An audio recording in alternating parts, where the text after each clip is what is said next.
നമസ്കാരം. സംഭവബഹുലമായ വാർത്തകൾ നിറഞ്ഞു നിന്ന ഒരു ആഴ്ച കൂടി കടന്നു പോവുകയാണ്. ലോകത്താകമാനം നിരവധി പ്രതിസന്ധികളും പ്രശ്നങ്ങളും സൃഷ്ടിച്ചു ഈ ആഴ്ചയിൽ. കണ്ണീരിന് ഇടയിലൂടെയും ചിരികൾക്കിടയിലൂടെയും വാർത്തകൾ കണ്ടു നമ്മൾ ഈ ആഴ്ചയിൽ. പക്ഷേ ചില വാർത്തകളെല്ലാം നമ്മളുടെ മനസ്സിനെ എപ്പോഴൊക്കെയോ സ്വാധീനിച്ചിട്ടുണ്ടായിരുന്നു. നമ്മൾ ആ വാർത്തയിൽ നിന്നും മാറാൻ ആഗ്രഹിക്കാതെ അവിടെ നിന്നുപോയിരുന്നു. അങ്ങനെയുള്ള വാർത്തകളിലേക്കുള്ള ഒരു ഇറങ്ങിച്ചെല്ലലാണ് ഈ പരിപാടി. എല്ലാ പ്രിയപ്പെട്ട പ്രേക്ഷകർക്കും ചങ്കിൽ തട്ടിയ വാർത്തയിലേക്ക് സ്വാഗതം. ജോയ്സ്, എന്തായിരുന്നു കഴിഞ്ഞ ആഴ്ചയിലെ ജോയ്സിനെ ഏറ്റവും കൂടുതൽ സ്പർശിച്ച ആ വാർത്ത? റോജി, നമുക്കറിയാം ഇപ്പം ഏറ്റവും വലിയൊരു ചർച്ചാ വിഷയമായി നിൽക്കുന്നത് ഇറാനിലെ വിഷയമാണ്. ഇറാനും അതുമായിട്ട് ബന്ധപ്പെട്ട് അമേരിക്കയും ഇസ്രായേൽ അടക്കമുള്ള രാജ്യങ്ങളുടെ ഇടപെടലും കാര്യങ്ങളൊക്കെയാണ്. അപ്പോൾ ഇറാനിലെ ഒരു പ്രശ്നം നമ്മൾ നോക്കുകയാണെങ്കിൽ ഒരു ഭരണകൂടം എങ്ങനെ ആകരുത് എന്നതിന് വ്യക്തമായിട്ടുള്ളൊരു തെളിവാണ് ഇറാനിലെ ഭരണകൂടം എന്ന് വേണമെങ്കിൽ നമുക്ക് പറയാം. അതായത് ഒരു ഏകാധിപത്യ ഭരണം. നമ്മൾ പല ഏകാധിപതികളെയും കണ്ടിട്ടുണ്ട്, ഉത്തര കൊറിയ അടക്കമുള്ള പല രാജ്യങ്ങളും നമ്മൾ കണ്ടിട്ടുണ്ട്. പക്ഷെ ഇവിടുത്തെ ജനങ്ങളെ ഭരിക്കുന്നത് അവിടുത്തെ ജനങ്ങൾക്ക്, അതായത് ഗവൺമെന്റിന് ഒരു ഉപകരണമായിട്ട് മാത്രം, ഭരണത്തിന് വേണ്ടിയുള്ള ഒരു ഉപകരണമായിട്ട് മാത്രമാണ് അവിടുത്തെ ജനങ്ങളെ കാണുന്നത് എന്ന് നമുക്ക് വ്യക്തമായിട്ട് മനസ്സിലാക്കാം. അതായത് ഒരു പ്രക്ഷോഭം വരുമ്പോൾ സാധാരണ നമ്മുടെ നാട്ടിലൊക്കെ പ്രക്ഷോഭങ്ങളും പ്രതിഷേധങ്ങളും ഒക്കെ നടക്കുന്നതാണ്. അപ്പൊ സാധാരണ ഗവൺമെന്റ് എന്ത് ചെയ്യും? ജനങ്ങൾക്ക് വേണ്ടിയിട്ട് എന്തെങ്കിലുമുള്ള പ്രഖ്യാപനങ്ങളൊക്കെ നടത്തുമോ, അല്ലെങ്കിൽ അവരെ ഒന്ന് സമാധാനിപ്പിക്കാനുള്ള നീക്കങ്ങളൊക്കെ നടത്തി അവരെ ഒന്ന് അനുനയിപ്പിക്കാനുള്ള ശ്രമങ്ങൾ നടത്തും. എന്നാൽ ഇറാൻ ഭരണകൂടം ചെയ്തത് എന്താന്ന് വെച്ചിട്ടുണ്ടെങ്കിൽ 12,000-ലധികം പേരെയാണ് നിഷ്കരുണം വെട്ടിവെച്ച് കൊന്നത്. അതുപോലെ ചുമ്മാ ഇപ്പോഴത്തെ അവസ്ഥ നമുക്ക് ശരിക്കും പുറലോകത്തിന് അറിയത്തില്ല. കാരണം അവിടെ സകല വാർത്താവിനിമയ സംവിധാനങ്ങളും ബ്ലോക്ക് ചെയ്തിരിക്കുക, സാറ്റലൈറ്റ് പോലും ബ്ലോക്ക് ചെയ്തിരിക്കുക. എന്നിട്ടും ഔദ്യോഗികമല്ലാത്ത റിപ്പോർട്ട് വരുന്ന അനുസരിച്ച് 12,000-ന് മേലെയാണ് മരണം എന്നാണ് പറയുന്നത്. അവിടുത്തെ ഏജൻസികൾ പറയുന്നത് 3,000-4,000 ആണ് പറയുന്നതെങ്കിൽ പോലും ഒന്നും നമുക്ക് സ്ഥിരീകരിക്കാൻ പറ്റാത്തൊരവസ്ഥയാണ് ഒന്നാമത്തെ കാര്യം. പിന്നെ എന്താണെന്ന് വെച്ചിട്ടുണ്ടെങ്കിൽ അവിടുത്തെ ജനങ്ങളുടെ പ്രതിഷേധം കണ്ടില്ല എന്ന് വെക്കുന്ന, ഏത് വിധേനയും അട്ടിച്ചമർത്താൻ ശ്രമിക്കുന്ന ഒരു നിലപാട്. അപ്പൊ ശരിക്കും കഴിഞ്ഞ പ്രാവശ്യം അല്ലെങ്കിൽ ഈ കഴിഞ്ഞ ഒരാഴ്ച എനിക്ക് തോന്നിയത്, ശരിക്കും എനിക്ക് ഏറ്റവും നമ്മൾ ഈ അവിടുത്തെ ഓരോ വാർത്തകൾ ചെയ്യുമ്പോഴാണെങ്കിലും അവിടുത്തെ ഓരോ വീഡിയോസ് കാണുമ്പോഴാണെങ്കിലും നമുക്ക് ശരിക്കും നമ്മൾ ഹാർട്ട് ടച്ചിങ് ആയിട്ട് തോന്നിയ ഒരു വിഷയം എന്ന് പറയുന്നത് ഇറാനിലെ വിഷയം തന്നെയാണ്. അത് ട്രംപ് ഇടപെട്ട് അതിനൊരു പരിസമാപ്തി വരുമെന്ന് നമ്മൾ പ്രതീക്ഷിച്ചു. എന്നിരുന്നാലും ട്രംപ് ഇടപെടുമ്പോൾ അത് മറ്റു രാജ്യങ്ങൾക്ക് കൂടി ഒരു ബുദ്ധിമുട്ടാകും. ഇപ്പൊ മറ്റേ അറേബ്യൻ രാജ്യങ്ങൾക്കും കൂടി ഒരു ബുദ്ധിമുട്ടാകുമെന്ന് കണ്ട് ട്രംപ് പിന്മാറിയതായിട്ടുള്ള ഒരു വാർത്തയൊക്കെ വരുന്നുണ്ട്. എന്നിരുന്നാലും ഇപ്പോഴും നമ്മൾ ഈ പ്രോഗ്രാം ചെയ്യുമ്പോഴാണെങ്കിൽ പോലും ഇറാനിലെ അവസ്ഥ എന്താണെന്ന് നമുക്ക് അറിയത്തില്ല. ഇറാനിലെ ഉള്ളിൽ നടക്കുന്ന സംഭവങ്ങളെ കുറിച്ച് പുറംലോകം അറിയുന്നില്ല. ശരിക്കും ഒരു തുറന്ന ജയിൽ എന്നൊക്കെ പറയുന്ന ഒരു അവസ്ഥയാണ് അവിടെ. അവിടെ അകത്ത് ജനങ്ങൾ കഷ്ടപ്പെടുന്നത് എത്രത്തോളമാണ് എന്ന് പുറംലോകത്തിന് അറിയാൻ പറ്റുന്നില്ല. അതൊരു വല്ലാത്തൊരു അവസ്ഥ തന്നെയാണ്. തീർച്ചയായിട്ടും. അപ്പം 1000-ഓളം ആളുകൾ ദിനം പ്രതി ആശുപത്രികളിലേക്ക് എത്തുന്നുണ്ട്. അപ്പോൾ അവിടെയുള്ള ഡോക്ടർമാർ പറയുന്നതനുസരിച്ച് ഈ പട്ടാളക്കാർ, സൈനികർ ആളുകളെ വെടിവെക്കുന്നത് ഒന്നെങ്കിൽ തലയ്ക്ക് അല്ലെങ്കിൽ കണ്ണിന് ആണ്. അങ്ങനെ തലയ്ക്ക് പരിക്കേറ്റ് അവർ മരിച്ചു പോകുന്നു. കണ്ണിന് പരിക്കേറ്റ്, ഗുരുതരമായി പരിക്കേറ്റ് അവർ ഇനി ഒരിക്കലും ജീവിതത്തിലേക്ക് തിരിച്ചു വരാൻ പറ്റാത്ത രീതിയിലേക്ക് പോകുന്നു. അപ്പോൾ ഒരു മതരാഷ്ട്രമാണല്ലോ, മതഭരണാധികാരികളാണ്. ഇവർ വിചാരിക്കുന്ന ഒരു കാര്യം ഈ പ്രക്ഷോഭകാരികളെ കൊല്ലുക എന്നുള്ളതല്ല, കൊല്ലാതെ കൊല്ലുക എന്നുള്ളതാണ്. ഭീകരമായ രീതിയിലുള്ള അംഗഭംഗങ്ങൾ വരുത്തുക, അവർക്ക് ജീവിതത്തിലേക്ക് തിരിച്ചു വരാൻ പറ്റാത്ത രീതിയിൽ നരകയാതന അനുഭവിപ്പിക്കുക എന്ന ഒരു ലക്ഷ്യം തന്നെയാണ് ഈ ഭരണകൂടം, ഖൊമേനി ഭരണകൂടം മുന്നോട്ട് വെക്കുന്നത്. അതുകൊണ്ട് തന്നെയാണ് പ്രക്ഷോഭകാരികൾ ഇത്രയധികം കാഷ്വാലിറ്റി ഉണ്ടാകുന്നത്. ഇപ്പോൾ നേരത്തെ പറഞ്ഞതുപോലെ 12,000-ലധികം ആളുകൾ മരിച്ചു എന്ന് പറഞ്ഞാലും എത്ര ആൾക്കാർ അവിടെ മരിക്കുന്നതെന്ന് പോലും അറിയുന്നില്ല. ശരിക്കും ഭരണകൂട ഭീകരതയ്ക്ക് ഇപ്പോൾ ലൈവായി നിൽക്കുന്ന ഒരു ഉദാഹരണം തന്നെയാണ് ഇറാൻ. അതെ റോജി, നമുക്ക് ഒരു ജനങ്ങളുടെ ആവശ്യം, ജനങ്ങൾക്ക് വേണ്ടിയിട്ടാണ് ഒരു നാട്ടിൽ സർക്കാരും ഭരണകൂടവും ഒക്കെ ഉണ്ടാകേണ്ടത്. അതല്ലാതെ ആ ഭരണകൂടത്തിനെതിരെ ജനങ്ങൾ പ്രക്ഷോഭങ്ങൾ ഉണ്ടാക്കുമ്പോൾ അവരെ അടിച്ചമർത്താൻ വേണ്ടി മാത്രമായിട്ട് ഒരു ഭരണകൂടം മാറുന്നതിന്റെ ഒരു വലിയ ഉദാഹരണമാണ് ഇറാനിൽ കണ്ടുകൊണ്ടിരിക്കുന്നത്. ജനങ്ങൾക്ക് പ്രതികരിക്കാൻ പോലും അവകാശമില്ല എന്ന് പറഞ്ഞിട്ട് അവരെ ഇത്തരത്തിൽ ഉപദ്രവിക്കുക, അല്ലെങ്കിൽ ആ ഒരു പ്രക്ഷോഭം ഇത്തരത്തിൽ അടിച്ചമർത്തുക എന്ന് പറയുന്നത് ഭരണപരമായിട്ട് നമ്മൾ നോക്കുകയാണെങ്കിലും മനുഷ്യത്വപരമായിട്ട് നോക്കുകയാണെങ്കിലും ഒരു വലിയ എന്താ പറയാ, മനുഷ്യത്വരഹിതമായിട്ടുള്ള ഒരു പ്രവൃത്തിയാണ് ഇറാനിൽ നടന്നുകൊണ്ടിരിക്കുന്നത് നമുക്ക് പറയേണ്ടി വരും. തീർച്ചയായിട്ടും മനുഷ്യത്വരഹിതം എന്ന് പറഞ്ഞാൽ മനുഷ്യത്വം അവിടെ കാണാൻ പോലും ഇല്ല എന്നുള്ളതാണ് ഇപ്പൊ നമ്മൾ കണ്ടുകൊണ്ടിരിക്കുന്നത്. തീർച്ചയായിട്ടും ഒരു മതരാഷ്ട്രം എങ്ങനെയൊക്കെയാണ് ആ നാട്ടിലെ ജനങ്ങളെ ബുദ്ധിമുട്ടിക്കുന്നത് എന്നതിനുള്ള ഉത്തമ ഉദാഹരണമാണ് ഇറാൻ. മതരാഷ്ട്രം വേണ്ട, ഞങ്ങൾക്കല്ലാത്ത ഭരണം മതി എന്ന് ഒരു നാട്ടിലെ ജനങ്ങൾ ഒന്നടങ്കം പ്രതിഷേധിക്കുമ്പോൾ അത് മറ്റ് രാജ്യങ്ങളിലുള്ള ഒരു സ്പോൺസർഷിപ്പാണെന്ന് പറഞ്ഞ് അവരെ നിഷ്കരണം വെടിവെച്ച് കൊല്ലുകയാണ്. ഒരു നാട്ടിലെ ജനങ്ങൾക്ക് ഒരു ഭരണം വേണ്ടെങ്കിൽ അത് വേണ്ട എന്നുള്ളത് തന്നെയാണ്. അതിൽ എത്ര പേരെ അവർക്ക് കൊല്ലാൻ പറ്റും? ഹ്യൂമൻ റൈറ്റ്സ് അസോസിയേഷന് വന്നിട്ടുള്ള UN-ലേക്ക് വന്നിട്ടുള്ള കത്തുകളെല്ലാം പ്രതിഷേധിക്കുന്നവരെ പോയിന്റ് ബ്ലാങ്കിൽ വെടിവെച്ച് കൊല്ലുക എന്നുള്ളതാണ്. പ്രതിഷേധിക്കുന്നവരെ തൂക്കിലേറ്റും അടിച്ചമർത്തും എന്ന് തന്നെയാണ്. ഒരു മതരാഷ്ട്രം വന്നു കഴിഞ്ഞാൽ ഉണ്ടാകാവുന്ന ഭീകരത എന്താണെന്ന് ആഗോളതലത്തിൽ മനുഷ്യരെല്ലാവരും കണ്ടുകൊണ്ടിരിക്കുക എന്നുള്ളതാണ് ഇപ്പം നമ്മൾ കണ്ടുകൊണ്ടിരിക്കുന്ന ഒരു പ്രക്ഷോഭം. അത് ഭാവിയിലേക്ക് മതരാഷ്ട്രങ്ങളെ പ്രോത്സാഹിപ്പിക്കുന്നവർക്കുള്ള ഒരു മുന്നറിയിപ്പ് കൂടിയാണ്. തീർച്ചയായിട്ടും അവിടെ ഇറാനിലെ ആളുകൾ പട്ടിണി അടക്കുകയാണ്, നരകയാതന അനുഭവിക്കുകയാണ്. ഈ സമയത്താണ് ഖമേനിക്ക് ഏകദേശം പറയുന്നത് 400 ബില്യൺ ഡോളറിൻ്റെ രത്നങ്ങളും സ്വർണ്ണങ്ങളും ഒക്കെ ആയിട്ട് കയ്യിലുണ്ട്. പിന്നെ 3 ആൺമക്കളാണ്, അവർക്ക് എവിടെയൊക്കെ സ്വത്തുണ്ട് എന്നുള്ളത് അവർക്ക് പോലും അറിയത്തില്ല. അപ്പോൾ ഈ പാവപ്പെട്ട ആൾക്കാരെ പിഴിഞ്ഞ് ഞെരിഞ്ഞ് ഉണ്ടാക്കുന്ന ഈ സ്വത്ത് മുഴുവൻ ഇവരുടെ കയ്യിലുണ്ട്. അത് എത്രയും പെട്ടെന്ന് വെനിസ്വേല പോലെയുള്ള രാജ്യങ്ങളിലേക്ക് അവർ മാറ്റാനുള്ള തയ്യാറെടുപ്പ് നടക്കുന്നതായിട്ടാണ് പറയുന്നത്. പക്ഷേ ഇവിടെ നാട്ടിലെ ജനങ്ങൾ കടന്ന് കഷ്ടപ്പെടുകയാണ്, ബുദ്ധിമുട്ടാണ്, പട്ടിണി കിടക്കുകയാണ്. ഇതൊന്നും അവർക്കൊരു പ്രശ്നമല്ല. ഞാനും എൻ്റെ കുടുംബവും മാത്രം എന്ന് പറയുന്ന ഒരു രീതിയിലേക്ക് പോവുകയാണ് ഇറാൻ എന്ന് പറയുന്നത്. ശരിക്കും അത് പറഞ്ഞപ്പോഴാ ഇപ്പം ഗ്ലസീന പറഞ്ഞപ്പോഴാണ് വേറൊരു കാര്യം കൂടെ ഒന്ന് കൂട്ടിച്ചേർക്കാന്ന് വിചാരിച്ചു. അതായത് ഒരു 26 വയസ്സുകാരനെ തൂക്കിലേറ്റെന്നൊരു വാർത്ത വന്നിരുന്നു സോൾട്ടാനി. ഒന്ന് ആലോചിച്ച് നോക്കണം, ഭരണകൂടത്തിനെതിരെ ശബ്ദം ഉയർത്തിയതിന് വധശിക്ഷ വിധിക്കുന്ന വേറെ രാജ്യങ്ങൾ ഉണ്ടാവൂ? അതാണ് ജോയ്സ് ഞാൻ പറഞ്ഞ ഒരു കാര്യം. മതരാഷ്ട്രം പ്രോത്സാഹിപ്പിക്കുന്നവർക്കുള്ള ഉത്തമ മറുപടിയാണ് ഇപ്പം നമ്മൾ ഇറാനിൽ കണ്ടുകൊണ്ടിരിക്കുന്നത്. മതരാഷ്ട്രങ്ങൾ വന്നാൽ തങ്ങളുടെ മതത്തിലുള്ളതല്ലാത്ത എല്ലാവരെയും നിഷ്കരണം ഇല്ലാതാക്കാൻ ഞങ്ങൾ പറയുന്നതാണ് ശരി. Do what is right. അത് ഞങ്ങൾ പറയുന്നതാണ് റൈറ്റ്, നിങ്ങൾ പറയുന്നതല്ല. വേണ്ടിയിട്ടുള്ള ഒരു നീക്കം. തീർച്ചയായിട്ടും ജോയ്സ് ഈ വാർത്തയുടെ തുടക്കത്തിൽ പറഞ്ഞതിൽ നിന്ന് തന്നെ തുടങ്ങാം. അതായത് ഒരു ഭരണകൂടം എങ്ങനെ ആകരുത് എന്നുള്ളതിൻ്റെ ഉദാഹരണമായി മാറിക്കൊണ്ടിരിക്കുകയാണ് ഇറാൻ. പാവപ്പെട്ട ജനങ്ങളെ വെടിവെച്ച് കൊന്നും തല്ലി ഓടിച്ചും പ്രക്ഷോഭകാരികളെ അടിച്ചമർത്തുകയാണ് ഇറാൻ.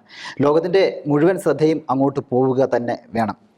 ഗ്ലസീന, എന്തായിരുന്നു കഴിഞ്ഞ ആഴ്ചയിൽ ഏറ്റവും സ്പർശിച്ച ഒരു വാർത്ത? അത് എല്ലാ മനുഷ്യരെയും സ്പർശിക്കുന്ന, അല്ലെങ്കിൽ ഒരു യുദ്ധസമാനമായ സാഹചര്യം ഇന്ത്യൻ തെരുവുകളിൽ നടക്കുന്നു എന്ന് വേണമെങ്കിൽ നമുക്ക് പറയാം. മൃഗങ്ങൾ വേഴ്സസ് മനുഷ്യർ എന്നുള്ളതാണ്.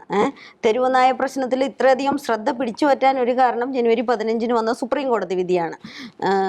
സുപ്രീം കോടതി ചോദിച്ചത് ഇങ്ങനെയാണ്: മനുഷ്യർക്ക് ഇവിടെ ജീവിക്കാൻ ഏറ്റവും കൂടുതൽ അവകാശമുണ്ടെന്നിരിക്കെ മൃഗസ്നേഹികൾക്ക് വേണ്ടി ഇത്രയധികം വക്കീലന്മാർ കോടതിയിൽ ഹാജരാകുന്നത് സുപ്രീം കോടതിയുടെ ചരിത്രത്തിൽ തന്നെ ചിലപ്പോൾ ആദ്യമായിരിക്കും. ഇത്രയധികം ദീർഘമായ വാദം കേട്ടത് തെരുവ് നായകൾക്ക് വേണ്ടിയാണ് എന്നുള്ള ഒരു ആശ്ചര്യം കോടതി പ്രകടിപ്പിച്ചിട്ടുണ്ട്. അതിൽ കോടതി പറഞ്ഞത് ഇങ്ങനെയാണ്: ഹൈ കോമ്പൻസേഷനാണ് കടിക്കുന്നവർക്ക് വേണ്ടി, അല്ലെങ്കിൽ സർക്കാരുകളുടെ അനാസ്ഥയ്ക്ക് എന്തിനു മനുഷ്യർ ബുദ്ധിമുട്ടണം? മനുഷ്യരെ കടിച്ചു കഴിഞ്ഞാൽ എന്ത് ചെയ്യണം? നിങ്ങൾ ഹൈ കോമ്പൻസേഷൻ കൊടുക്കണം. സ്കൂളുകൾ, ആശുപത്രികൾ, ആതുരാലയങ്ങൾ, റെയിൽവേ സ്റ്റേഷനുകൾ, ബസ് സ്റ്റാൻഡുകൾ എന്നുള്ള സ്ഥലങ്ങളിൽ നിന്നെല്ലാം ഇവയെ എത്രയും പെട്ടെന്ന് നീക്കണം. ഇനി മൃഗങ്ങൾക്ക് ഭക്ഷണം കൊടുക്കുന്നവർ, മൃഗസ്നേഹികൾ, ഇത്രയധികം മൃഗസ്നേഹികളാണെങ്കിൽ നിങ്ങൾ എന്തുകൊണ്ട് അവയെ ദത്തെടുക്കുന്നില്ല? നിങ്ങൾക്ക് വീട്ടിൽ കൊണ്ടുപോയി കൂടെ എന്നാണ് പറയുന്നത്. പക്ഷേ മൃഗസ്നേഹികൾ പറയുന്നത് ഞങ്ങൾ സ്നേഹം മാത്രമേ കൊടുക്കുള്ളൂ, ബാക്കിയെല്ലാം സർക്കാരിൻ്റെ ഉത്തരവാദിത്തമാണെന്നുള്ള രീതിയിലാണ്. പക്ഷെ എന്തായാലും സുപ്രീം കോടതി വിധി സർക്കാരുകളെല്ലാം വല്ലാതെ ബുദ്ധിമുട്ടിലാക്കിയിട്ടുണ്ട്. ഇതിൽ അവർ മനേകാ ഗാന്ധിയുടെ 2001 പിന്നെ അത് പരിഷ്കരിച്ച് 2023 ഒരു വാദമാണ് ABC എന്നുള്ളത്, ആനിമൽ ബർത്ത് കൺട്രോൾ. അത് പ്രകാരം അവർ പറയുന്നത് വന്ധ്യംകരിച്ചാൽ ഒരു പരിധി വരെ ഇതിനെ ഇല്ലാതാക്കാം എന്നുള്ളതാണ്. അതിനെ ഷെൽട്ടറുകളിലേക്ക് മാറ്റണം എന്ന് സുപ്രീം കോടതി പറയുന്നത് പോസിബിൾ അല്ല. കാരണം ഏതാണ്ട് 6.2 കോടിയോളം തെരുവ് നായ്ക്കൾ ഇന്ത്യയിൽ ഇപ്പോൾ ഉണ്ട് 2025 കണക്കനുസരിച്ച്. അതിൽ ശരാശരി ഒരു 3 ലക്ഷം നായ്ക്കളെ ഷെൽട്ടറിലേക്ക് മാറ്റണമെങ്കിൽ 15,000 കോടി രൂപയോളം വേണം. അതിന് ഒരു മാസം ഏകദേശം 3 ലക്ഷം നായ്ക്കൾക്ക് 6 കോടിയോളം രൂപ ഭക്ഷണത്തിനായിട്ട് ഒരു മാസം വേണം. അപ്പോൾ ഏത് സർക്കാരുകൾക്കാണ് ഇത്രയും ഭീമമായ തുക ചെലവഴിച്ച് തെരുവ് നായ്ക്കളെ ഷെൽട്ടറിലേക്ക് മാറ്റാൻ പറ്റുക? പിന്നെ അതിൻ്റെ ഒരു പ്രായോഗിക ബുദ്ധിമുട്ടെന്ന് പറയുന്നത് ജനങ്ങൾ തിങ്ങിപ്പാർക്കുന്ന സ്ഥലങ്ങളാണ് എല്ലാം. അപ്പോൾ അങ്ങനെയുള്ളൊരു സ്ഥലത്തേക്ക് നായ്ക്കളുടെ ഷെൽട്ടറുകൾ ഉണ്ടാക്കിയും അവിടേക്ക് നായ്ക്കളെ കൊണ്ടുവന്നാക്കാൻ ജനങ്ങൾ സമ്മതിക്കില്ല എന്നൊരു കാര്യമുണ്ട്. അപ്പോൾ കേരളത്തിൽ നിന്നുള്ള സർവേയിൽ 96% ആൾക്കാരും ഈ തെരുവ് നായകളെ എങ്ങനെ ഷെൽട്ടറിലേക്ക് പാർപ്പിക്കുന്നതിനെതിരാണ് എന്നുള്ളതാണ് സത്യം. അപ്പോൾ കേരളത്തിലെ സർക്കാർ പറഞ്ഞിട്ടുണ്ട് ഇത്രയും ഭീമമായ തുക സർക്കാരുകൾക്ക് വഹിക്കാൻ പറ്റില്ല. അപ്പോൾ മനുഷ്യർക്ക് ഏതാണ്ട് 9.2 കോടി ആൾക്കാർ റാബിസ് വാക്സിൻ എടുത്തു കഴിഞ്ഞു എന്നുള്ളതാണ്. 2025 വരെയുള്ള കണക്കനുസരിച്ച് 23ഓളം പേര് തെരുവ് നായ കടിച്ച് മരിച്ചുപോയവരുണ്ട്. അപ്പോൾ ഇവരൊക്കെ ആരോട് ചോദിക്കും?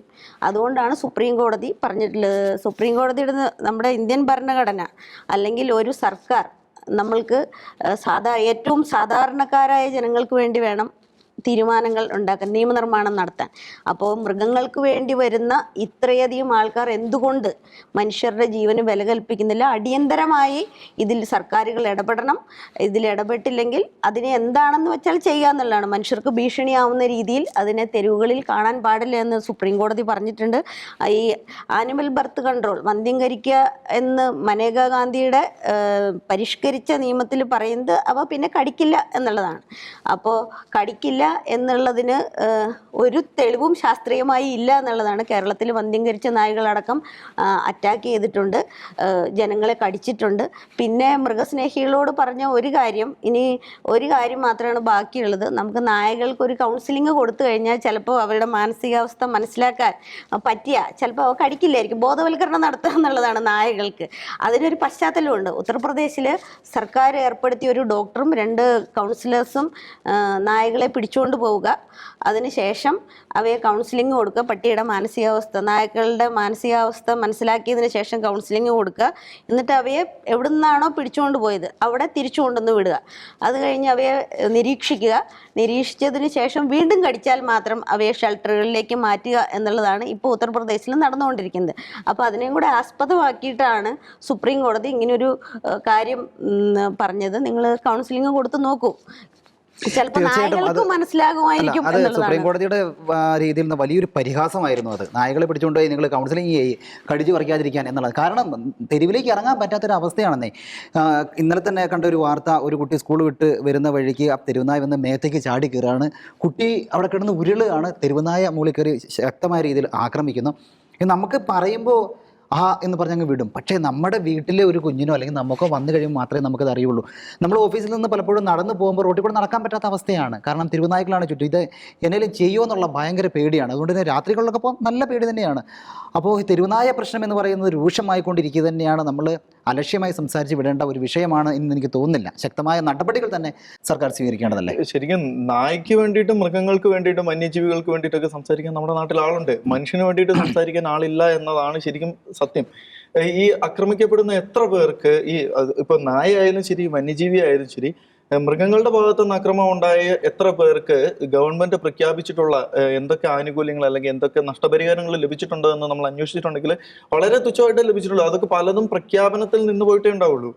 അപ്പം മനുഷ്യന്റെ അവസ്ഥയ്ക്ക് അല്ലെങ്കിൽ മനുഷ്യന്റെ ജീവനം ഇവിടെ പുല്ല് വില കൊടുക്കുന്ന ഒരു ഗവൺമെന്റ് ആണ്. ഇപ്പൊ കേരളത്തിലായാലും ശരി കേന്ദ്രത്തിലായാലും ശരി, ആ ഒരു വിഷയത്തിൽ എല്ലാവരും ഒറ്റക്കെട്ടാണെന്നുള്ള കാര്യമാണ് നമുക്ക് മനസ്സിലാക്കാൻ സാധിക്കും. ഇത് ഞാൻ തെരുവുനായയുടെ കടിയേറ്റ ഒരാളോട് ഇങ്ങനെ സംസാരിക്കുകയുണ്ടായി. അത് എറണാകുളത്താണ്, കൊച്ചിയിൽ. അപ്പോൾ ഈ നായ കടിച്ചു കഴിഞ്ഞാൽ എന്തെങ്കിലും കിട്ടുമോ എന്നറിയാൻ വേണ്ടി ഇയാൾ ഇതിൻ്റെ ഒരു ഓഫീസ് ചെന്ന് കഴിഞ്ഞപ്പോൾ അവിടെ ഇരുന്ന ഒരാൾ പറയാം, ഇവിടെ പരാതി എഴുതി വാങ്ങാൻ ഒരു പേരില്ല, അതാണ് ഇവിടുത്തെ ഒരു അവസ്ഥ എന്ന്. അതാണ് ഈ വകുപ്പുകളുടെയൊക്കെ ഒരു അവസ്ഥ. അതാണ്. പിന്നെ ജനങ്ങൾ ആരോട് എന്ത് പറയാനാ? വളരെ കഷ്ടമായിട്ട് തോന്നുന്നുണ്ടല്ലേ? അതെ റോജി, നമ്മൾക്ക് ഈ ഒരു അവസ്ഥ നേരിടേണ്ടി വരുന്ന ആ ഒരു നിമിഷം വരെ നമുക്കിതെല്ലാം ചിരിയും തമാശയായി മാറും പലപ്പോഴും. എന്നാണോ നമുക്ക് അല്ലെങ്കിൽ നമ്മുടെ ഒരു കുടുംബത്തിൽ ഒരാൾക്ക് ഇതുപോലൊരു അവസ്ഥ നേരിടേണ്ടി വരികയാണെങ്കിൽ അപ്പോഴാണ് നമുക്ക് അതിന്റെ വേദന മനസ്സിലാവുള്ളൂ. ഇപ്പോൾ ഈ തെരുവുനായകൾക്ക് വേണ്ടി ഇറങ്ങിത്തിരിക്കുന്നവര് ചിലപ്പോൾ കാറുകളിലായിരിക്കും യാത്ര ചെയ്യുന്നുണ്ടാവുക. അവർ ഈ റോഡുകളിൽ ഈ തെരുവുനായകളെയോ അവരുടെ ഭീഷണിയോ നേരിടേണ്ടി വരുന്നൊരവസ്ഥ, അല്ലെങ്കിൽ അവരുടെ മക്കൾക്ക് അങ്ങനെ ഒരു അവസ്ഥ നേരിടേണ്ടി വരുന്നുണ്ടായിരിക്കില്ല. അങ്ങനെ എപ്പോഴെങ്കിലും ഒരാൾക്ക് അങ്ങനെ നേരിടേണ്ട ഒരു അവസ്ഥ വന്നിട്ടുണ്ടെങ്കിൽ അവർ ഒരിക്കലും തെരുവുനായ സംരക്ഷണത്തിന് ഇത്രയും മനുഷ്യനേക്കാളും കൂടുതൽ സംരക്ഷണം തെരുവുനായികൾക്ക് വേണം എന്ന് പറഞ്ഞിട്ട് കോടതിയിൽ എത്തില്ല എന്നാണ് എനിക്ക് തോന്നുന്നത്. തീർച്ചയായിട്ടും ഇതിൽ ഏറ്റവും കൂടുതൽ ടച്ചിങ് ആയത് കോടതിയുടെ ആ പരിഹാസം തന്നെയാണ്. അത് മൃഗസ്നേഹികളായ ആളുകളൊക്കെ ഒന്ന് മനസ്സിലാക്കുകയാണെങ്കിൽ നല്ലതാണ്. ഈ നായ്ക്കളെയൊക്കെ പിടിച്ചുകൊണ്ട് പോയി കൗൺസിലിംഗ് കൊടുത്ത് നിങ്ങൾ പിള്ളേരെ ഒന്നും കടിക്കരുത് കേട്ടോ എന്നൊക്കെ പറഞ്ഞു വിടുന്നത് നല്ല കാര്യം തന്നെ ആയിരിക്കും. എന്തായാലും രൂക്ഷമായി കൊണ്ടിരിക്കുകയാണ് തെരുവുനായ പ്രതിസന്ധി. സർക്കാരുകൾ, ഉദ്യോഗസ്ഥർ എത്രയും പെട്ടെന്ന് ഈ പ്രതിസന്ധികൾക്ക് ഒരു പരിഹാരം ഉണ്ടാക്കേണ്ടതാണ്. ഇനി മരിയയിലേക്കാണ്. എന്താണ് മരിയ കഴിഞ്ഞ ആഴ്ചയിൽ ടച്ചിങ് ആയ ആ വാർത്ത? കഴിഞ്ഞ ഒരാഴ്ച ഏറ്റവും കൂടുതൽ ടച്ച് ചെയ്തൊരു വാർത്ത എന്ന് പറയുന്നത്, നമുക്കറിയാം ലോകത്തെമ്പാടും ക്രൈസ്തവ വിരുദ്ധത അതിന്റെ മൂർധന്യാവസ്ഥയിൽ തന്നെയാണ് പോയിക്കൊണ്ടിരിക്കുന്നത്. ക്രൈസ്തവർക്കെതിരെ നടക്കുന്ന അതിക്രമങ്ങൾ ദിനം പ്രതി വർദ്ധിച്ചുകൊണ്ടിരിക്കുകയാണ്. നമ്മൾ തന്നെ പലപ്പോഴും പല ദിവസങ്ങളിലായിട്ടും മൂക്കത്ത് വിരൽ വെക്കുന്ന തരത്തിലെ ക്രൈസ്തവ വിരുദ്ധതയുടെ ഒരു വലിയ ഭീകരമായിട്ടുള്ള മുഖം റിപ്പോർട്ട് ചെയ്തിട്ടുണ്ട്. അപ്പോ ഈ ക്രൈസ്തവ വിരുദ്ധത പ്രവർത്തനങ്ങൾ ലോകരാജ്യങ്ങളിൽ നോക്കിക്കൊണ്ടിരിക്കുന്ന ഒരു നിരീക്ഷക സംഘടനയാണ് ഓപ്പൺ ഡോഴ്സ് എന്ന് പറയുന്നത്. അപ്പൊ അവര് പുറത്തുവിട്ട ഒരു കണക്കാണ് ഇപ്പോ നമ്മുടെ ഞെട്ടിക്കുന്ന കണക്കുകൾ എന്ന് വേണമെങ്കിൽ നമുക്ക് പറയാം.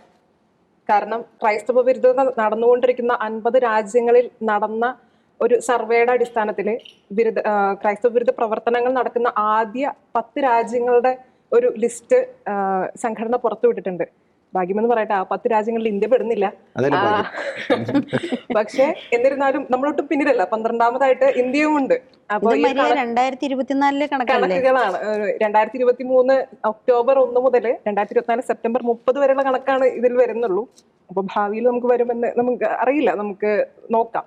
അപ്പം ഈ ഒരു കണക്കുകൾ എന്തിന്റെ അടിസ്ഥാനത്തിലാണെന്ന് നോക്കുകയാണെങ്കിൽ ക്രൈസ്തവ ദേവാലയങ്ങൾ തകർക്കുക, അല്ലെങ്കിൽ ക്രൈസ്തവ നേതാക്കളെ തുറുങ്കിലടയ്ക്കുക, ക്രൈസ്തവരായി കണ്ടു കഴിഞ്ഞാൽ അവരുടെ മതത്തിന്റെ പേരിൽ അവരെ ചോദ്യം ചെയ്യുക, തുറുങ്കിലടയ്ക്കുക തുടങ്ങി അതിക്രമങ്ങൾ നേരിടുന്ന ആ ഒരു കണക്കുകളുടെ അടിസ്ഥാനത്തിലാണ് ഈ ഒരു രാജ്യങ്ങൾ ലിസ്റ്റ് ചെയ്യപ്പെട്ടിരിക്കുന്നത്. ഇതില് ബൈബിൾ കൈവച്ചാൽ പോലും, അല്ലെങ്കിൽ ക്രിസ്ത്യാനിയായിട്ടുള്ള എന്തെങ്കിലും ഒരു അടയാളം കണ്ടാൽ പോലും പിടിച്ചുകൊണ്ടേ തുറുങ്കിലടയ്ക്കുന്നത് തൊട്ട് നമ്മളൊരു ആരാധനാലയത്തിൽ പോയാൽ പോലും നമ്മളതിനെ ചോദ്യം ചെയ്യുന്ന തരത്തില് നമുക്ക് ക്രൈസ്തവർക്ക് ഒരു ബുദ്ധിമുട്ടുണ്ടാക്കുന്ന തരത്തിലുള്ള രാജ്യങ്ങൾ വരെ ഉണ്ട്. 1ാം സ്ഥാനം ഈ വർഷവും നോർത്ത് കൊറിയ തന്നെയാണ് കൊണ്ടുപോയിട്ടുള്ളത്.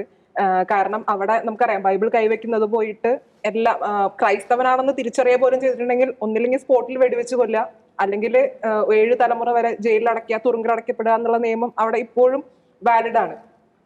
പിന്നെ ഏറ്റവും കൂടുതൽ ആളുകൾ കൊലപ്പെടുന്ന, ക്രൈസ്തവൻ എന്ന നിലയിൽ ഏറ്റവും കൂടുതൽ ആളുകൾ കൊലപ്പെടുന്നത് നൈജീരിയ എന്ന് പറയുന്ന രാജ്യമാണെന്നും പട്ടിക പുറത്തു വന്നതിൽ അവര് മെൻഷൻ ചെയ്യുന്നുണ്ട്. അപ്പോൾ നമ്മളത് നോക്കുമ്പോൾ ഈ ആദ്യത്തെ 10 രാജ്യങ്ങൾ നമ്മൾ പറയുകയാണെങ്കിൽ നമ്മുടെ അയൽ രാജ്യമായിട്ടുള്ള പാകിസ്ഥാൻ വരുന്നുണ്ട്, ലിബിയ, സിറിയ. അപ്പോൾ ഇതൊരു നമുക്കൊന്ന് അവലോകനം ചെയ്ത് നോക്കുമ്പോൾ മതരാഷ്ട്രങ്ങൾ, അതായത് ഇസ്ലാമിക മതരാഷ്ട്രങ്ങളിലാണ് ഏറ്റവും കൂടുതൽ ക്രൈസ്തവ വിരുദ്ധ പ്രവർത്തനങ്ങൾ നടക്കുന്നതെന്നാണ് പറയുന്നത്. ഒരു മത അസഹിഷ്ണുത മറ്റു മതങ്ങൾ നമ്മുടെ രാജ്യത്ത് ഉണ്ടാകാൻ പാടില്ല. അതില്ലെങ്കിൽ ഇതൊരു മതരാഷ്ട്രമാണ്, ഇവിടെ മറ്റു മതങ്ങൾ പാടില്ല, അവർ വളരാൻ പാടില്ല എന്നുള്ള ഒരു അസഹിഷ്ണുതയാണ് ഏറ്റവും ബേസിക് ആയിട്ട് ഇത്രയും അതിക്രമങ്ങൾ ക്രൈസ്തവർക്ക് നേരെ വരാനായിട്ടുള്ള കാരണമായിട്ടാണ് എനിക്ക് തോന്നുന്നത്. ഇത് അസഹിഷ്ണുത എന്ന് പറയാൻ പറ്റത്തില്ലെന്നേ. അതായത് ക്രൈസ്തവരെ കണ്ടു കഴിഞ്ഞാൽ ഉടനെ തന്നെ കൊല്ലുക എന്ന് പറയുന്നത് അസഹിഷ്ണുത എന്നല്ല ഇതിൻ്റെ ഒന്നും പേര് പറയുക. കാരണം ഒരാൾക്ക് സ്വന്തമായിട്ട് അവൻ്റെ വിശ്വാസം നടക്കാൻ പറ്റില്ലെങ്കിൽ പിന്നെ അതിനൊക്കെ രാജ്യം എന്ന് പേര് ഇട്ട് വിളിക്കണോ എന്ന് തന്നെയാണ്. കാരണം ക്രൈസ്തവർ ഇത്രത്തോളം ക്രൂരമായി കൊല്ലപ്പെടുന്ന കണ്ട് നോക്കി ചിരിച്ചുകൊണ്ടിരിക്കുന്ന ഒരു പറ്റം ഭീകര ജീവികൾ എന്ന് മാത്രമേ അവരെ പറയാൻ പറ്റുള്ളൂ എന്നാണ് എനിക്ക് തോന്നുന്നത്. ശരിക്കും ഉണ്ടല്ലോ, നമ്മൾ അവിടെ വേറൊരു വശവും കൂടി ചിന്തിക്കുകയാണെങ്കിൽ, ഇപ്പൊ ഈ മതരാഷ്ട്രങ്ങളുടെ കാര്യം പറഞ്ഞല്ലോ, ഇതേ മതരാഷ്ട്രങ്ങളിൽ നിന്നുള്ളവരെ ക്രൈസ്തവ രാജ്യങ്ങളിൽ ചെന്ന് കയറുമ്പോൾ ഉള്ള സ്വീകരണവും കാര്യങ്ങളും, അവർക്ക് ലഭിക്കുന്ന സ്വീകാര്യതയും, അവർക്ക് എല്ലാവിധ സൗകര്യങ്ങളും ഒരുക്കി കൊടുക്കാൻ ക്രൈസ്തവ രാജ്യങ്ങൾ തയ്യാറാകുന്ന ഒരു സ്ഥിതി, അതിന്റെയൊക്കെ ഇപ്പൊ യൂറോപ്യൻ രാജ്യങ്ങൾ അനുഭവിച്ചുകൊണ്ടിരിക്കുകയാണ്. അപ്പോൾ ആ ഒരു സംഭവം നമ്മുടെ ഇപ്പൊ ഈ മരിയ പറഞ്ഞ മുസ്ലിം രാജ്യങ്ങളിൽ ക്രൈസ്തവർ, അല്ലെങ്കിൽ മറ്റ് രാജ്യങ്ങൾ, മുസ്ലിം രാജ്യങ്ങളായിക്കോട്ടെ കമ്മ്യൂണിസ്റ്റ് രാജ്യങ്ങളായിക്കോട്ടെ, അവിടെ ഇപ്പൊ ഈ ക്രൈസ്തവർ നേരിടുന്ന പ്രശ്നങ്ങളൊക്കെ കമ്പയർ ചെയ്യുമ്പോൾ എന്തുകൊണ്ടും ജീവിക്കാൻ നല്ലത് എനിക്ക് തോന്നുന്നു യൂറോപ്യൻ രാജ്യങ്ങൾ തന്നെയാണെന്ന് തോന്നുന്നു ഇപ്പോഴും. അതെ, ഈ ക്രൈസ്തവ രാജ്യങ്ങൾ എന്ന് പറയുന്നത് മറ്റുള്ളവരെ സ്വീകരിക്കാൻ അവർ കാണിക്കുന്ന ഒരു മനസ്സുണ്ട്, ഒരു മനസ്സിന്റെ വിശാലതയുണ്ട്. കാരണം സ്നേഹം, കരുണ, ദയ എന്നൊക്കെ പറയുന്ന മൂല്യങ്ങളെ കൂട്ടിപ്പിടിച്ച് അത് കൂട്ടിച്ചേർത്തുകൊണ്ട് മറ്റുള്ളവരെ സ്നേഹിക്കുക എന്നുള്ളത് തന്നെയാണ് ക്രൈസ്തവരുടെ പൊതുവായ അടിസ്ഥാനപരമായ ചില കാര്യങ്ങൾ എന്ന് പറയുന്നത്. അതുകൊണ്ട് തന്നെയാണ് ഈ ക്രൈസ്തവ രാജ്യങ്ങളിലേക്ക് മറ്റുള്ള സ്ഥലങ്ങളിൽ നിന്നും ആളുകൾ വന്നാലും ജോയ്സ് പറഞ്ഞതുപോലെ ഇത്രയും സ്വീകാര്യത കിട്ടുന്നത്. നമ്മളിപ്പോൾ ക്രൈസ്തവ കൂട്ടക്കൊലയിലേക്കും ഈ ക്രൈസ്തവരെ ജീവിക്കാൻ പറ്റാത്ത 10 രാജ്യങ്ങളുടെ കാര്യമാണ് പറയുന്നത്. ഇപ്പോൾ അയൽ രാജ്യങ്ങൾ പോലും, നമ്മുടെ അയൽ രാജ്യങ്ങൾ പോലും 5-ൽ ഉണ്ട് എന്നാണ് എനിക്ക് തോന്നുന്നത്. തീർച്ചയായിട്ടും ഇത് മതരാഷ്ട്രങ്ങളുടെ ഒരു പ്രശ്നം എന്നുള്ളത് മറ്റു മതങ്ങളെ സ്വീകരിക്കുക അല്ലെങ്കിൽ കൊന്നുകളയുക എന്നുള്ളതല്ല, ഉന്മൂലനമാണ്. അപ്പോൾ ക്രൈസ്തവ ഉന്മൂലനം ലോകത്തെമ്പാടും നടക്കുന്ന ഒരു കാര്യമാണ്. നമ്മൾ ക്രൈസ്തവരെന്ന് പറയുന്നത് ക്രൈസ്തവ രാജ്യങ്ങളിൽ എല്ലാവരെയും അംഗീകരിക്കുക, പരസ്പര ബഹുമാനം കൊടുക്കുക. നമ്മൾ വിദ്യാഭ്യാസം കൊടുക്കുന്ന ആൾക്കാരാണ്. വിദ്യാഭ്യാസത്തിൻ്റെ പക്വതയാണ് ക്രൈസ്തവ രാജ്യങ്ങൾ കാണിക്കുന്നതും. സ്നേഹം വിദ്യാഭ്യാസത്തിൽ വരുന്നതാണ്. ജ്ഞാനം എന്ന് പറയുന്നത്. അത് നമ്മൾ സ്ഥിരമായി ക്രൈസ്തവ മൂല്യങ്ങൾ ഉയർത്തിപ്പിടിക്കുന്ന രാജ്യങ്ങൾ കാണിക്കുന്നു എന്നുള്ളതാണ് വാസ്തവം. ക്രൈസ്തവ ഉന്മൂലനമാണ് അല്ലാത്തവരുടെ എല്ലാം ലക്ഷ്യം. അതിൽ സ്വേച്ഛാധിപതികൾ, ഏകാധിപതികൾ ഭരിക്കുന്ന എല്ലാ രാജ്യങ്ങളിലും ചുറ്റും കണ്ടുകൊണ്ടിരിക്കുന്നത് മുഴുവൻ ക്രൈസ്തവ ഉന്മൂലനമാണ്. അതിൻ്റെ ഒരു കാരണം ക്രൈസ്തവർ ലോകരാജ്യങ്ങളിൽ മുഴുവൻ കൊടുക്കുന്നത് അറിവാണ്. അറിവ് കൊടുക്കുന്നതിനനുസരിച്ച് ജനങ്ങൾ ബോധവാന്മാരാകും. അപ്പോൾ ഈ ഏകാധിപത്യത്തിനെതിരെ അല്ലെങ്കിൽ മതരാഷ്ട്രങ്ങൾക്കെതിരെ ജനങ്ങൾ പ്രതികരിക്കും. ആ പ്രതികരണം ഉണ്ടാവാതിരിക്കണമെങ്കിൽ എന്ത് വേണം? അവർക്ക് വിദ്യാഭ്യാസം കിട്ടാതിരിക്കണം, അവർക്ക് അറിവ് കിട്ടാതിരിക്കണം. അപ്പോൾ അതിന് ഏറ്റവും നല്ല മാർഗം അവരെ മാറ്റുന്നതിലും നല്ലത് അത് പറയുന്നവരെ ഉന്മൂലനം ചെയ്യുക എന്നുള്ളതാണ്. അതാണ് നടക്കുന്നത് ലോകം മുഴുവൻ. തീർച്ചയായിട്ടും. അപ്പോൾ ജ്ഞാനം ലോകത്തിലെ വ്യക്തികളിലേക്ക്, ഭരണാധികാരികളിലേക്ക് ഉണ്ടാകട്ടെ എന്നുള്ളതാണ് ഇതിൻ്റെ ഒരു പോയിന്റ്, ആകത്തുക എന്ന് പറയുന്നത്. കാരണം ഒരു മതവിഭാഗങ്ങൾ ഇല്ലാതാക്കിക്കൊണ്ട് ഞങ്ങൾക്ക് മാത്രം ജീവിച്ചാൽ മതി എന്ന് പറയുന്നത് അത് ഒരിക്കലും മാനുഷികമായി കാണാനേ കഴിയില്ല. ക്രൈസ്തവ ഭീകരത, ക്രൈസ്തവ കൂട്ടക്കൊലകൾ ഇല്ലാത്ത നല്ലൊരു നാളെ ഉണ്ടാകട്ടെ എന്ന് നമുക്ക് ആശിക്കാം. അത് മാത്രമേ പറയാൻ പറ്റുള്ളൂ. എന്തായാലും കഴിഞ്ഞ ആഴ്ചയിൽ എൻ്റെ മനസ്സിലേക്ക് വന്നത് ഒരു പത്രവാർത്തയാണ്. ആ പത്രവാർത്ത ഇങ്ങനെയായിരുന്നു: ആശാമാരേക്കാൾ വേതനം തടവുകാർക്ക്, ഭേദം ജയിൽ. പിന്നീട് ആ വാർത്ത ഇങ്ങനെ തുടരുന്നുണ്ട്. സംസ്ഥാനത്തെ തടവുകാരുടെ പരമാവധി ദിവസ വേതനം 620 രൂപയായി കൂട്ടിയ സർക്കാർ ആശാവർക്കർമാർക്കും തൊഴിലുറപ്പ് തൊഴിലാളികൾക്കും ഉള്ള എന്ന് തുടങ്ങിയിട്ട് ഇങ്ങനെ വാർത്തകൾ പോകുന്നു. അപ്പോൾ ആലോചിക്കുകയാണ്, കഴിഞ്ഞ കുറേ നാളുകളായിട്ട് ഈ സർക്കാരിൻ്റെ മൂക്കിന് ചുവട്ടിലിരുന്ന് കുറേ ആൾക്കാർ ഞങ്ങൾക്ക് എന്തെങ്കിലും ഒന്ന് കൂട്ടിത്തായോ എന്ന് ഭിക്ഷ യാചിച്ച ഒരു പറ്റം ആളുകളാണ് ഈ ആശാവർക്കർമാർ എന്നുള്ളത്. അവരെ കാണുക പോലും ചെയ്തില്ല. കൊടും കുറ്റവാളികൾക്ക്, അതായത് ശിക്ഷ ലഭിച്ച് സെൻട്രൽ ജയിലിൽ കഴിയുന്ന ആളുകൾക്ക് 10 ഇരട്ടിയിലധികം വേതനം ഉയർത്തി കൊടുക്കുകയാണ്. 63 രൂപ, 64 രൂപ, അതായത് 153 രൂപ ഉള്ളിടത്തു നിന്നാണ് അവർക്ക് 620 രൂപയായിട്ട് ഉയർത്തിയത്. അപ്പോൾ 20 വർഷം ഒരാൾക്ക് ശിക്ഷ ലഭിച്ച് അവിടെ കിടക്കുകയാണെങ്കിൽ അയാൾ പുറത്തിറങ്ങുമ്പോഴേക്കും ലക്ഷങ്ങൾ സമ്പാദ്യം കൊണ്ടാണ് പുറത്തേക്ക് ഇറങ്ങുന്നത്. ഇതുകൊണ്ടായിരിക്കാം നമ്മളുടെ ഒരു വിഷം കൊടുത്തു കൊന്ന ഒരു ഗ്രീഷ്മ പറഞ്ഞു, ഞാൻ കുറച്ച് വർഷം കഴിയുമ്പോൾ ഇതിലേറെ ഭംഗിയായിട്ട് പുറത്തിറങ്ങും. ഇതൊക്കെ മുന്നിൽ കണ്ടുകൊണ്ടാണോ ഗ്രീഷ്മ അങ്ങനെ പറഞ്ഞതെന്നുള്ളതാണ് എൻ്റെ സംശയം. അപ്പോൾ ഈ നാട്ടിൽ ജീവിക്കാൻ ഒരു മാർഗവുമില്ല. തൊഴിലുറപ്പ് തൊഴിലാളികൾ രാവിലെ ഉദിക്കുന്ന സൂര്യൻ മുതൽ വൈകുന്നേരം അസ്തമിക്കുന്ന സൂര്യൻ അത്രയും ചൂട് കൊണ്ട് പണിയെടുക്കുകയാണ്. അവർ കുറച്ച് പൈസ കൂട്ടിത്തരാമെന്ന് പറഞ്ഞു കഴിഞ്ഞാൽ ഖജനാവിൽ പൈസ ഇല്ല എന്നാണ് പറയുന്നത്. ആശാ വർക്കർമാർ ഇവർ ചെയ്യാത്ത സമരങ്ങളില്ല. തലമുടി മുണ്ടനം ചെയ്യുന്നു, ഭിക്ഷയെടുക്കണു, രാപ്പകൽ സമരം നടത്തുന്നു എന്ന് വേണ്ട സകല കാര്യങ്ങളും ചെയ്ത് നോക്കി ഒരു രക്ഷയില്ല. സർക്കാർ അവരെ ശ്രദ്ധിച്ചു പോലുമില്ല. അങ്ങനെ ഒരു സമയത്താണ് നമ്മുടെ ഈ കൊടും കുറ്റവാളികൾക്ക് ഇത്രയും വലിയൊരു വേതനം കൂട്ടി കൊടുക്കുന്നത്. നമ്മുടെ തൊഴിലാളികൾക്ക് വേദനയും ക്രിമിനലുകൾക്ക് വേതനവും കൂട്ടിക്കൊടുത്ത ഒരു സർക്കാരിൻ്റെ ഈ നിലപാടാണ് ഈ ആഴ്ചയിൽ എന്നെ ഏറ്റവും കൂടുതൽ സ്പർശിച്ച ഒരു വാർത്ത എന്ന് പറയുന്നത്. ശരിക്കും നമ്മൾ നോക്കുകയാണെങ്കിൽ ഉണ്ടല്ലോ, ഇപ്പൊ സത്യം പറഞ്ഞിട്ടുണ്ടെങ്കിൽ നമ്മുടെ നാട്ടിൽ തൊഴിലില്ല, വേതനമില്ല എന്നുള്ള പരാതി മാറി. തൊഴിൽ വേണ്ടവരെ ജയിലിൽ പോയാൽ മതി. ആരെങ്കിലും തല്ലിയോ കൊന്നോ എന്തെങ്കിലുമൊക്കെ കാണിച്ച് ജയിലിൽ പോയിട്ടുണ്ടെങ്കിൽ ലക്ഷപ്രഭു ആകാനുള്ള ചാൻസ് ഉണ്ട്. ഇത് ഒരു നിയമപ്രകാരമുള്ള ഒരു മുന്നറിയിപ്പ്, തമാശയ്ക്ക് പറഞ്ഞതാണ്. ക്രിമിനൽ ആകണ്ട. ഇപ്പൊ നമുക്കറിയാം, നമ്മുടെ ടീച്ചർമാർ നടത്തുന്ന സമരത്തെ കുറിച്ച് നമുക്കറിയാം. ഇപ്പൊ റോജി കുറെ സമരങ്ങൾ പറഞ്ഞു. ആ കൂട്ടത്തില് എടുത്തു പറയേണ്ട ഒരു കാര്യം തന്നെയാണ് ടീച്ചർമാർ നടത്തുന്ന സമരം. ടീച്ചർമാർ നടത്തുന്ന സമരം എന്ന് വെച്ചിട്ടുണ്ടെങ്കിൽ പിള്ളേരെ പഠിപ്പിച്ച് അടുത്ത തലമുറയെ ഒരുക്കാൻ വേണ്ടിയിട്ടുള്ള അവരുടെ ആ ഒരു ശ്രമത്തിന്, അവർക്ക് വേതനം കിട്ടുന്നതിന് വേണ്ടിയിട്ട്, അല്ലെങ്കിൽ അവരുടെ ആ ഒരു പരിഗണന കിട്ടുന്ന വേണ്ടിയിട്ടുള്ള ഒരു സമരമാണിത്. ഇതിനകത്തൊരു ആഡ് ചെയ്തോട്ടെ. ഇതിനകത്ത് ഏറ്റവും വലിയ രസകരമായി എനിക്ക് തോന്നിയതേ, 8 വർഷമായിട്ട് ഇതുവരെ ശമ്പളം കിട്ടാത്ത അധ്യാപകരുണ്ടെന്ന്. ഇവരെങ്ങനെ ജീവിക്കുന്നതെന്ന് സർക്കാർ ചിന്തിച്ചിട്ടുണ്ടോ? വേണ്ട, ഒരു കാര്യം കൂടി, ഒരു മാസം നമുക്ക് ശമ്പളം കിട്ടിയുള്ള ഒരു അവസ്ഥയൊന്ന് ആലോചിച്ച് നോക്കിയേ. അങ്ങനെയാണ് 8 വർഷമായിട്ട് ശമ്പളം കിട്ടാത്ത അധ്യാപകർ ഇപ്പോഴും പഠിപ്പിക്കാൻ പോകുന്നു എന്നുള്ളതാണ് ഏറ്റവും വലിയ കോമഡി. ആ 8 വർഷം അവർ ജയിലിൽ പോയായിരുന്നെങ്കിലോ, ഇനിയുള്ള 8 വർഷം അവർ ജയിലിൽ പോയായിരുന്നെങ്കിൽ ആ 8 വർഷം കഴിഞ്ഞ് അവർക്ക് ലക്ഷപ്രഭുവായേ. ശരിക്കും കമ്പയർ ചെയ്യുമ്പോൾ എന്തുകൊണ്ടും നല്ലത് ഇപ്പൊ കുറ്റവാളി അത് തന്നെയാണെന്നാണ് നമ്മുടെ സർക്കാർ തന്നെ പറയുന്നത്. വീണ്ടും നിയമപ്രകാരമുള്ള ഈയിടെ നമ്മുടെ ഒരു മന്ത്രി തന്നെ പറഞ്ഞൊരു കാര്യമുണ്ട്, ജയിലിലെ പാവങ്ങൾക്ക് കാശുണ്ടാക്കുന്നതിൽ ആർക്കാണ് വിഷമം എന്ന്. ഇവരത്ര പാവങ്ങളാണെങ്കിൽ ജയിലിൽ പോകാൻ നിൽക്കുവോ? എന്തിനാണ് പിന്നെ അവരെ ശിക്ഷിച്ച കോടതി ഇപ്പൊ ആരായി? അവർക്ക് ഇതിലെവിടെയാണ് ശിക്ഷ? അതാ ഞാൻ ചോദിക്കുന്നത്. ഇവരെ ശിക്ഷിച്ച കോടതി ഇപ്പൊ ആരായി? അതുപോലെ അവർക്ക് അവിടെ കിട്ടുന്ന വേതനം മാത്രമല്ല, free food, free medical checkup, free താമസം, എല്ലാ സർവ്വ സൗകര്യങ്ങളും അവർക്ക് സൗജന്യമാണ്. അവർക്ക് പുറത്തിറങ്ങാൻ പറ്റുന്നില്ല എന്നുള്ള ഒരു ബുദ്ധിമുട്ട് മാത്രമേ ഉള്ളൂ. കിടിലൻ ഫുഡാണെന്നാണ് ഇപ്പൊ പുറത്തു വരുന്ന വിവരങ്ങളൊക്കെ. ഓക്കെ, എന്താണ് ഇതിനെ പറ്റി പറയാനുള്ളത്? ഇത് കേൾക്കുമ്പോൾ നമുക്ക് ഭയങ്കര എന്താ പറയുക, തമാശയായിട്ട് തോന്നുമെങ്കിലും അതങ്ങനെ തമാശയായിട്ട് അഡ്രസ്സ് ചെയ്യേണ്ട ഒരു വിഷയമല്ല. തീർച്ചയായിട്ടും നമ്മുടെ പുറമേ ഉള്ള ആൾക്കാർക്കുള്ള തുല്യവേതനം, ഇപ്പോൾ നമ്മൾ തെരുവുനായ വിഷയത്തിൽ പറഞ്ഞു, ഇറാനിലെ മതസ്പർദ്ധ, മതരാഷ്ട്രങ്ങളെക്കുറിച്ച് പറഞ്ഞു. അതിനോടുകൂടെ ചേർത്ത് വായിക്കുമ്പോൾ നീതിയായിട്ടുള്ള ഒന്നിനു വേണ്ടിയും സംസാരിക്കാൻ ആൾക്കാരില്ല എന്നുള്ളതാണ് സത്യം. തീർച്ചയായിട്ടും, അതായത് നീതിയില്ല, സത്യമില്ല, അതൊക്കെ ഇല്ലാതായിക്കൊണ്ടിരിക്കുന്ന ഒരു കാലഘട്ടത്തിലാണെന്ന് തോന്നുന്നു അല്ലേ? അതെ, ഇപ്പോ ചിലർക്ക് വേണ്ടി മാത്രം ഇങ്ങനെ നിയമങ്ങൾ മാറ്റുന്ന കാണുമ്പോൾ എനിക്ക് തോന്നുന്നത് അവർക്ക് പ്രിയപ്പെട്ടവർ ആരൊക്കെയോ അതിനകത്തുണ്ട്, അതുകൊണ്ടായിരിക്കും അവർക്ക് വേണ്ടി മാത്രം നിയമങ്ങൾ മാറ്റുന്നതായിരിക്കും. പക്ഷെ ഈ ഒരു കാര്യത്തിൽ സർക്കാരിന്റെ ഭാഗത്തു നിന്നൊരു ന്യായീകരണം എന്ന് പറഞ്ഞാൽ, ഇവർക്ക് കൊടുക്കുന്ന ഈ വേതനത്തിൽ ഇവർക്ക് മുഴുവനായിട്ടും കൊടുക്കുന്നില്ല. 50% അവർക്ക് ഇരകളായപ്പെട്ടവർക്ക് കൊടുക്കുന്നു, ബാക്കി 30% ഇവരുടെ കുടുംബങ്ങൾക്ക് കൊടുക്കുന്നു. വെറും 20% മാത്രമാണ് ഇവർക്ക് കൊടുക്കുന്നത്. അപ്പോ അതൊക്കെയാണ് അവർ പറയുന്ന നിരത്തുന്ന വാദഗതികൾ. പക്ഷെ നമുക്ക് ആത്യന്തികമായിട്ട് മനസ്സിലാക്കാം ഇതൊന്നും അല്ല അതിന് പുറകിലുള്ള സത്യം എന്ന് പറയുന്നത്. തീർച്ചയായിട്ടും ഇപ്പോൾ ഈ തൊഴിലുറപ്പ് തൊഴിലാളികളാണെങ്കിലും നമ്മുടെ ആശാവർക്കർമാരാണെങ്കിലും ഭിന്നശേഷി സംവരണത്തിന് വേണ്ടി പോരാടുന്ന അധ്യാപകരാണെങ്കിലും നാട്ടിലെ സകലമാന ആളുകളും കഷ്ടപ്പാടിലേക്ക് പോയിക്കൊണ്ടിരിക്കുന്ന ഒരു സമയം തന്നെയാണ്. ഇവിടെ അതിജീവിക്കുക എന്നുള്ളത് തന്നെയാണ് പ്രാധാന്യം. ജയിക്കുക, അതിജീവിച്ച് കയറുക എന്നുള്ളത് തന്നെയാണ് ഏറ്റവും വലിയ ലക്ഷ്യമായി മുന്നോട്ട് വെക്കേണ്ടത്. ഞാനൊരു കഥ പറയാം. യജമാനൻ്റെ വീട്ടിൽ സുഖലോലുപതയിൽ കഴിഞ്ഞ ആ നായ ഒരു ദിവസം കൂട്ടം തെറ്റി കാട്ടിലെത്തി. കാടിൻ്റെ ഉള്ളിലേക്ക് ഒരുപാട് നടന്നു കഴിഞ്ഞപ്പോഴാണ് നായയ്ക്ക് ഒരു കാര്യം മനസ്സിലായത്. തന്നെ ഒരു സിംഹം പിന്തുടരുന്നുണ്ട്. നായ പേടിച്ചു. തൻ്റെ ജീവിതം ഇവിടെ തീരുകയാണ്.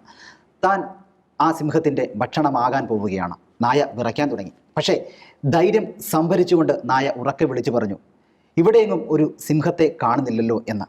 അപ്പോഴാണ് നായയുടെ ശ്രദ്ധയിൽപ്പെട്ടത് തൻ്റെ അരികിൽ കുറച്ച് എല്ലിൻ കഷ്ണങ്ങൾ കിടക്കുന്നു.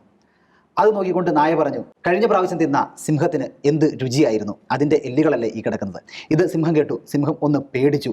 അയ്യോ, ഈ നായ സിംഹത്തെ തിന്നുന്നവരാണോ എന്ന് വിചാരിച്ചു. സിംഹം തിരിച്ചു നടന്നു. പക്ഷേ ഇതെല്ലാം കണ്ടുകൊണ്ട് മരത്തിനു മുകളിൽ ഒരു കുരങ്ങൻ ഇരിപ്പുണ്ടായിരുന്നു. കുരങ്ങൻ സിംഹത്തിൻ്റെ അടുത്ത് പോയി പറഞ്ഞു, നായ പറഞ്ഞതെല്ലാം വെറുതെയാണ്, അവനൊരു നുണയനാണ് എന്ന്. സിംഹത്തിന് ദേഷ്യം വന്നു. സിംഹം പറഞ്ഞു, കുരങ്ങ, നീ എൻ്റെ പുറത്തിരിക്കെ, നമുക്ക് പോയി ആ നായയെ പിടികൂടാം. അങ്ങനെ സിംഹത്തിൻ്റെ പുറത്തിരുന്നു കൊണ്ട് ഈ കുരങ്ങൻ നായയുടെ അടുത്തേക്ക് വന്നു. ദൂരെ നിന്ന് തന്നെ നായ ഈ സിംഹത്തെയും കുരങ്ങനെയും കണ്ടു. നായയ്ക്ക് മനസ്സിലായി തന്നെ ആക്രമിക്കാൻ വരികയാണ്, തൻ്റെ കഥ കഴിഞ്ഞു എന്നുള്ളത് തന്നെ. നായ ഉറക്കെ വിളിച്ചു പറഞ്ഞു, എടാ കുരങ്ങ, നിന്നോട് ഞാൻ എത്ര നേരമായി പറഞ്ഞിട്ട് ഒരു സിംഹത്തെ കൊണ്ടുവരാൻ, എനിക്ക് വിശക്കുന്നു എന്ന്. സിംഹം ഇത് കേട്ടു. പുറത്തിരുന്ന കുരങ്ങനെ തട്ടിത്തെറിപ്പിച്ച് സിംഹം ഓടി രക്ഷപ്പെട്ടു. ഇതുപോലെയാണ് നമ്മളുടെ ജീവിതത്തിലും പലപ്പോഴും പ്രതിസന്ധികളും പ്രതിബന്ധങ്ങളും ഒക്കെ ഉണ്ടാകും. അതിനെ എങ്ങനെ അതിജീവിക്കണം എന്നുള്ളത് തീരുമാനിക്കേണ്ടത് നാമാണ്. നാം വിജയിക്കേണ്ടത് നമ്മുടെ മാത്രം ഉത്തരവാദിത്വവുമാണ്. അതിജീവിക്കുക, ജീവിതം മുന്നോട്ട് കൊണ്ടുപോവുക, വിജയിക്കുക. ഈ ആഴ്ചയിലെ ചെങ്കിൽ തട്ടിയ വാർത്ത ഇവിടെ പൂർണ്ണമാകുന്നു. എല്ലാ പ്രിയപ്പെട്ട പ്രേക്ഷകർക്കും നന്ദി.